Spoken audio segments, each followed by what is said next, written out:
అవినాష్ రెడ్డి ఇప్పుడు అంటే తను ఇంత వివాదం మధ్యలో జగన్ డిఫెన్స్లో పడడానికి కారణమైంది అవినాష్ రెడ్డి కౌంటర్ అటాక్ అన్నటువంటిది ఇవ్వలేకపోవడం. ఆ ఇంపాక్టే మొత్తం జగను టోటల్గా వైసీపీ ఇరకాటంలో పడింది. ఇప్పుడు అవినాష్ రెడ్డి ఆలస్యంగా కళ్ళు తెరిచి నోరు విప్పుతున్నాడు. తాజాగా తన అక్కలైన షర్మిల సునీతలు చంద్రబాబు ట్రాప్లో పడి తమపై తీవ్ర విమర్శలు చేస్తున్నారు కడప ఎంపీ వైఎస్ అవినాష్ రెడ్డి చెప్పారు. 2021 నుంచి వాళ్ళిద్దరూ తన మానసికంగా ఎంతో ఇబ్బంది బలి చేశారన్నారు. Chandrababu, ABN Radhakrishna, yellow media ఏ స్క్రిప్ట్ ఇస్తే అది చదివి ఇష్టం వచ్చినట్టు నన్ను జగన్ అన్నం తిడుతున్నారని, అయినా వారి పట్ల తనకు ఎలాంటి కోపం లేదన్నారు.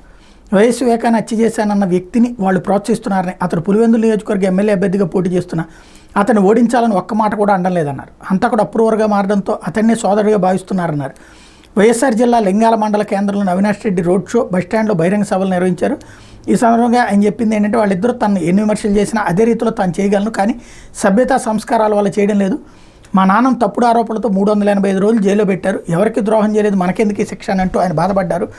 దేవుడి దయ, మీ ఆశీస్సులు ఉన్నంత వరకు మేము ఎప్పటికీ ప్రజల మధ్యనే ఉంటాం. ఇక దివంగత వైఎస్ రాజశేఖర రెడ్డి, వైఎస్ వివేకానంద రెడ్డిల మరణాలకు కారణం ఎవరు, ఎక్కడ కుట్ర జరిగింది, ఎవరికి మేలు చేసేందుకు ఇట్లాంటివి చేశారన్న నిజాలను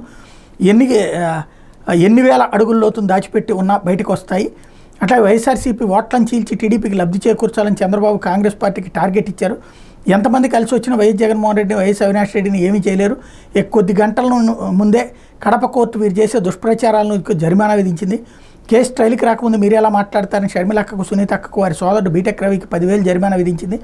న్యాయస్థానాలు కూడా వీరు చేసింది తప్పని చెప్తున్నాయి. వీరి టార్గెట్ కేవలం వైఎస్ఆర్సీపీ ఓటు బ్యాంకుని తేల్చడమే.